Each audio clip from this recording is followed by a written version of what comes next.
This is a different type of age problem because it is looking not for the age but rather the time.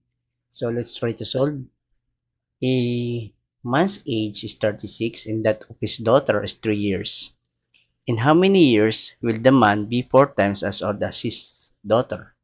So take note that we have two characters here. We have the man and the daughter.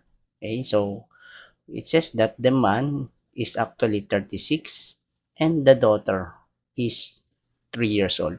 So basically, there's no need to find for the age. But the question is, in how many years, therefore, we're looking for the time. It's either in the future or in the past. Okay? But here, it says that in how many times, so we're dealing here of a future. Okay? So in how many years will the man be 4 times as old as his daughter?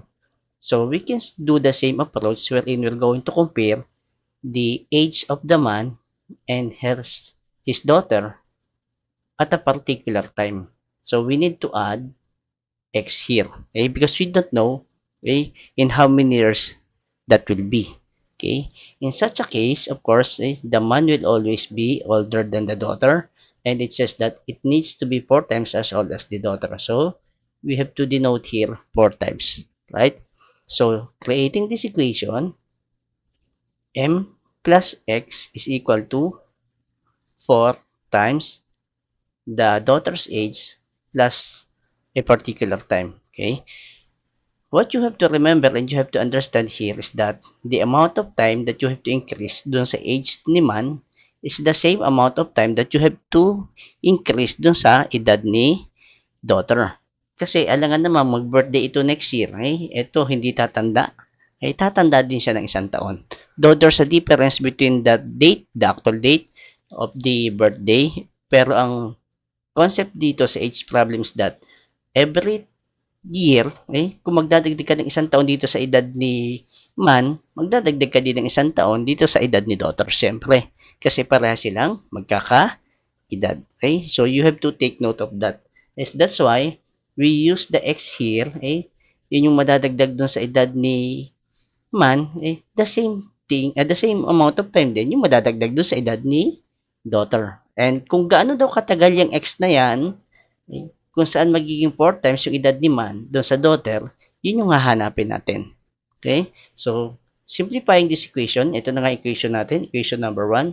Simplifying this equation, we will have m plus x is equal to m plus x is equal to 4 times d plus 4x. It seems that there are a lot of variables here. We have f, x, d, and yes, the time x. Okay, but you have the value for m and d, so we can substitute it directly here. 36 plus x is equal to 4 times 3 with the age of the daughter plus 4x. Okay, so we can simplify this one now to find the amount of time or the value of x, which will become 36 minus 12 is 20. 4 is equal to 3x. Okay, then x will become 24 divided by 3, that's equivalent to 8. Okay? So that will be the amount of time wherein the age of the man will be 4 times the age of the daughter. So let's try. Let's check natin. Okay? Kung ngayon daw 36 si man, tapos si daughter is 3 years old. Okay? So after 8 years, check natin, ito magkakaroon din, madadagdagan din ng 8 years. Okay? So magiging edad ni man is equivalent to 36 plus 8 is 44. Ito naman, 3 plus 8 is 11.